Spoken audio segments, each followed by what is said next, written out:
So the first few screens are silent, and in a moment, you'll hear the concho from our own temple.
Good morning, and a very happy new year to the Sangha members and Dharma friends who are joining us live online on this very first morning of the new year.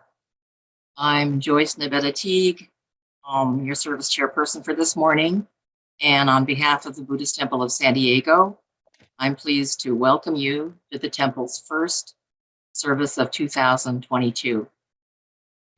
It's an online gathering because, of course, we're still adhering to proximity restrictions for our health and safety, and that of our temple members, Dharma friends, and visitors.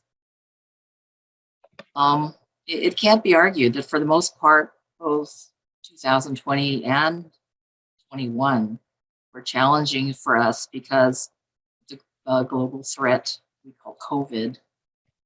And even our ability to come together as Dharma friends in a safe space like the temple, where in past years we could comfortably read, share, rejoice, come together as Dharma friends. We could even commiserate with one another, right? We had pretty much taken for granted these freedoms prior to the pandemic, hadn't we? So it makes sense it would be especially difficult to cope with some of life's more serious challenges, like a job loss, a serious illness, the death of someone dear to us, when just being able to get together with our Dharma friends in a familiar and welcoming space, like the temple, would have really felt like a safe haven, right? Giving us a sense of hope, comfort, optimism, or relief when Instead, during the last 2 years, we've often felt uncertainty, conflict, threats to our health and well-being, and a fear of whatever lies ahead. In Western tradition, we usually begin the new year with fresh resolve to purge our minds of unpleasant memories, rid ourselves of bad habits, start new projects, make a change for the better, and so on. So with these hopeful thoughts in our minds and hearts, as we look forward to our annual fresh start, please put your hands together in meditation. The awakened are rare and hard to find. How happy the house where such a person awakens, to avoid wrongdoing, to give others comfort, and to purify your mind. This is the simple teaching of the Buddha. Namo Amida Butsu, Namo Amida Butsu. And we will now chant the Gatha Jusei-ge, led by Reverend Maribeth Smith. Thank you, Joyce. It is somewhat comforting to have you as chairperson on the first day of a new year, even though we happen to be meeting virtually this year. We'll chant now together Jusei-ge, or the vows of the Buddha.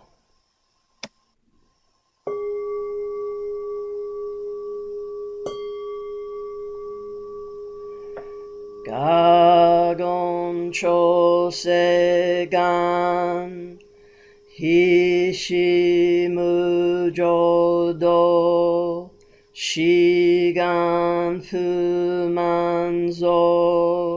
sefujo shogak gao muryoko fui dai seshu fusai shobingu sefujo shogak gashi jobundo myosho chojipo kukyo mishomon sefujo shogak ryokujin shonen joe shubongyo shigumu jodo isho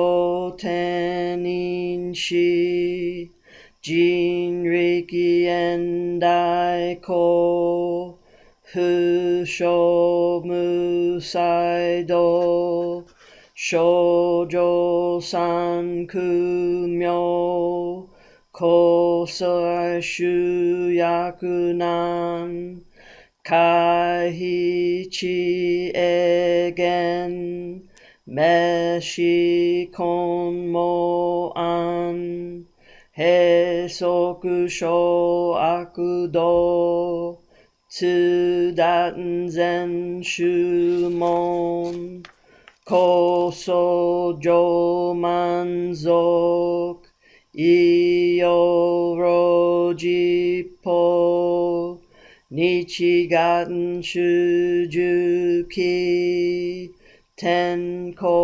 onpugen ishu kai hozo kose kudoku ho jo o dai shuchu seppo shishiku kuyo isai but gusoku shutoku hon gan e shinjo man tokui sangai o nyobuten mugechi tsudaten mi fusho gangaku eri Toshi sai shoson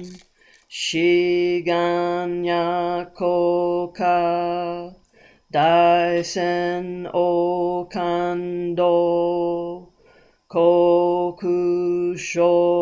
tenin To uchimyoke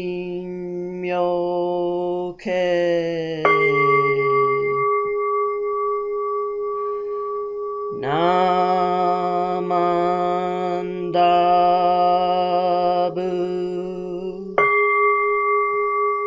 Namandabu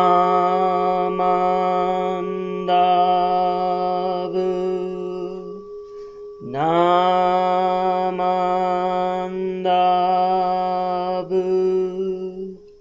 Namandabu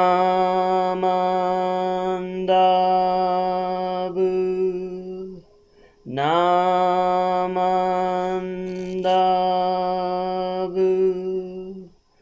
Namandabu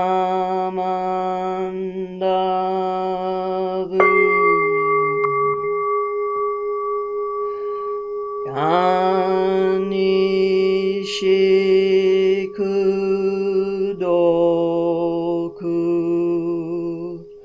Yodo Seisai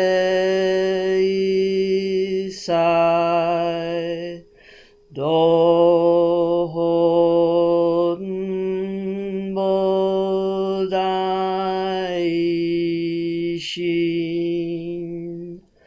Ojo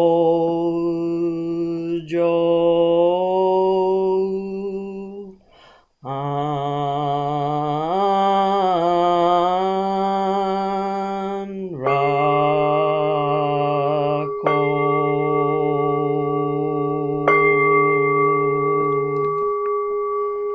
Gasho Namanda Namanda Namanda Namanda Namanda. Thank you. And now it's my pleasure to introduce Reverend Smitty with a Dharma message for the new year. Please join me in Gasho. I have established the all-surpassing vows and will unfailingly attain supreme enlightenment. If these vows should not be fulfilled, may I not attain perfect enlightenment. Gagon chosegan, hishi mujodo, shigan fumanzo, sehu jo shogak. Namanda, namanda, namanda, namanda, namanda. Well, good morning, everybody. Akimashite omedetou gozaimasu. Feliz Año Nuevo, and Happy New Year to everyone. We've come to the beginning of another year, a time to bid farewell to the previous year and welcome the upcoming year, perhaps with hope and optimism, and perhaps with hesitancy and caution. Have you ever considered that designating January 1st as the beginning of each new year is a bit arbitrary? Why not start the new year on April 23rd, July 30th, or November 12th? Incidentally, those are my oldest brother's, dad's, and mom's birthdays, respectively. The 1st of January was chosen as the start of the year by Roman Emperor Julius Caesar. Way back when the Romans ruled the world, they had a god named Janus. And Janus was the god of doors and gates and had two faces, one looking forward and one looking back. Then Emperor Julius Caesar thought it would be appropriate for January, the god Janus's namesake month, to be the doorway to a new year. And when Caesar created the Julian calendar, named after himself, of course, he made January 1st the first day of the new year.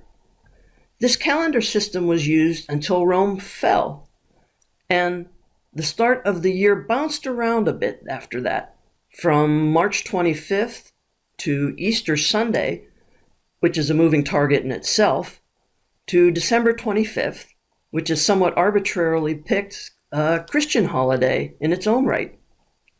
And then Pope Gregory came along and established a new calendar in the Middle Ages, and of course named it the Gregorian calendar after himself. So, oddly enough, the Gregorian calendar, one created by a Catholic pope, re-established the pagan holiday of January 1st as the beginning of each new year. And the new year carries with it some traditions.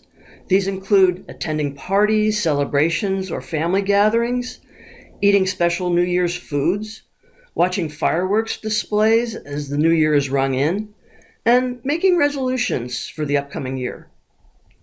For many of us, the new year is a time to reflect. First, we consider what we did in the past year, the one that ended at midnight. We review our endeavors, our accomplishments, our successes, and our failures. And in reviewing both our achievements and our shortcomings, we often resolve to do just a little bit better in the coming year. We make specific promises to ourselves and label them our New Year's resolutions. And every year, millions of people make New Year's resolutions, hoping to spark positive change in their lives. The recurring themes of each year include improving health and fitness, solidifying financial stability or increasing finances, and learning new things or personal and professional development. The 10 most common New Year's resolutions, most recently, are to exercise more and or lose weight, to eat healthier food, to get organized, to learn a new skill or hobby, to live life to the fullest, to save money and or spend less money, to quit smoking, to spend more time with family and friends, to travel more, and to read more. And every year, millions of people break those resolutions or don't follow through with them. One recent study showed that the average person keeps their New Year's resolution for only 36 days, or a little more than a month. And resolutions for new or healthier diets fared very poorly, lasting on average for 18 days, or just 3 days shy of 3 full weeks. Very few New Year's resolutions make it past February. Another study showed that 76% of us have given up on all New Year's resolutions by July, and very few of us make it the whole way through the year with our resolutions intact. You know, I don't always make New Year's resolutions, but when I do, they're often along the lines of the usual ones of promising to exercise more, eat healthier, clean up my clutter, or learn new things. And like many who make resolutions, I don't work very hard on them, and I rarely have them come to fruition. As I examine my typical resolutions, they tend to be all about me, for my gain alone, designed to improve my life, or solely for my betterment. My typical New Year's resolutions are decidedly self-centered and all about me, me, me. I'm being quite selfish when you think about it. I don't make resolutions with anyone but me in mind, and any benefit to others is likely accidental, tangential, or unintentional. This brings us back to the words that I read at the beginning of this talk. You might not recognize the English translation, but the words recited second in Sino-Japanese might sound familiar to you. Gagon cho segan, hishimujo do, shigan fuman zok, sehujo shogak, is the first verse of Jusei, and it comes from the Sutra on the Buddha of Immeasurable Life, more commonly known to us as the Larger Amida Sutra. These words are written in the verses reiterating Dharmakara's 48 vows, in which the Bodhisattva pledges or makes resolutions to establish and fulfill the most incomparable or unsurpassed vow in the world. We learn from Sakyamuni Buddha, as he expounds the Sutra on the Buddha of Immeasurable Life, that Bodhisattva Dharmakara made 48 incomparable vows before becoming a Buddha. As the story goes, this process took a very long time. Bodhisattva Dharmakara took 5 kalpas to formulate his 48 vows, and more than 5 kalpas after making his vows to fulfill them and become Amida Buddha, thereby guaranteeing that all sentient beings would also achieve Buddhahood. First, a kalpa is an eon, or a really long period of time. So 5 kalpas is a really, really long time, and adding another 5 plus kalpas is a ridiculously long time.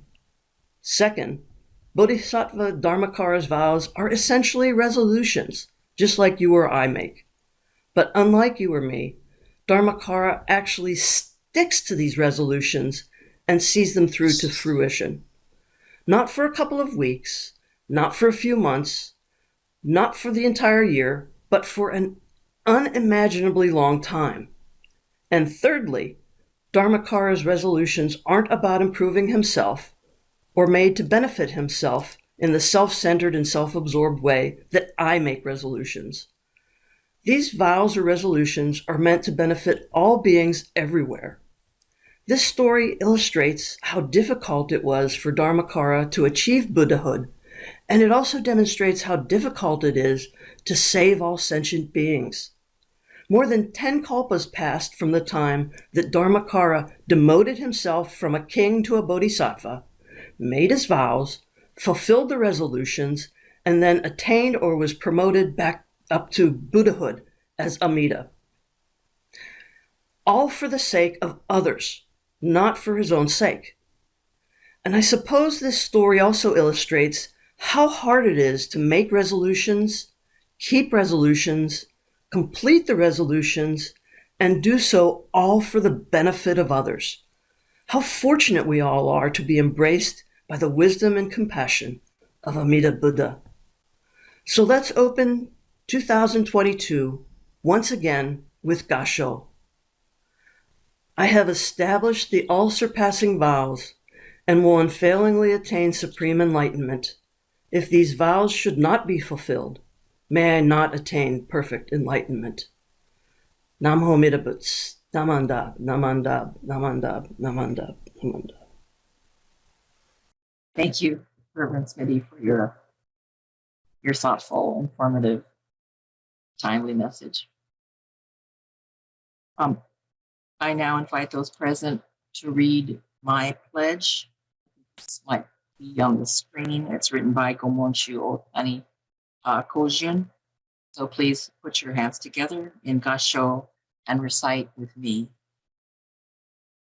Breaking out of my shell, I will share a warm smile and speak gentle words, just like the kind Buddha. Not becoming lost in my greed, anger, and ignorance, I shall think and act with an open mind, just like the calm and peaceful Buddha. Not putting myself first, I shall share in the joy and sadness of others, just like the compassionate Buddha. Gasho, Namo Amidabutsu, Namo Amidabutsu. Now, will you please join in singing the Gatha Ondok-san, just following the words on your screen.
Thank you.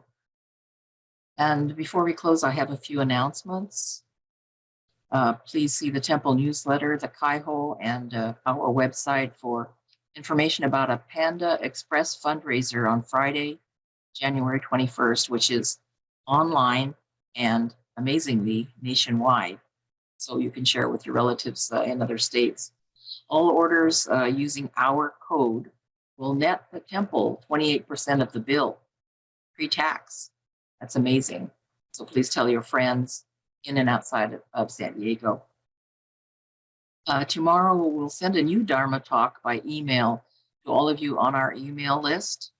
Minister's Assistant Yukari Williams will be sharing a Buddhist perspective on the New Year in Japanese with English subtitles. We also hope to share videos of last night's year-end service, as well as this one. And please be advised, there is no Zoom service tomorrow on Sunday, okay? Lastly, please save the date for Ho'onku. I'm sorry, Ho'onku on Sunday, January 16th. If you've attended a major service recently on Zoom, you are pre-registered, and we will send you the link. More information will be sent to you next week. Our guest speaker is Reverend Nariaki Hayashi of the Ekoji Buddhist Temple. I want to thank all of you for your kind attention. Let's put our hands together for a closing meditation. Love more when it's hardest to love. Show compassion always. Be kind when deserved or not. Be patient when you are at the end of your rope. Smile when you are saddest. Remember to say thank you when you are at your lowest. Remember to say thank you when you are at your highest. Namo Amida Butsu. Namo Amida Butsu. Dharma friends, this concludes the Temple's 2022 New Year's Day service. And on behalf of Reverend Smitty and those hard workers behind the scenes whose efforts made this live broadcast possible today, I want to wish you a great day, great first day in the year of the tiger in the company of your family and friends. So palms together, gasho. Have a good time. Take care until we meet next time. Now, please stay and unmute your mics so we can talk amongst ourselves.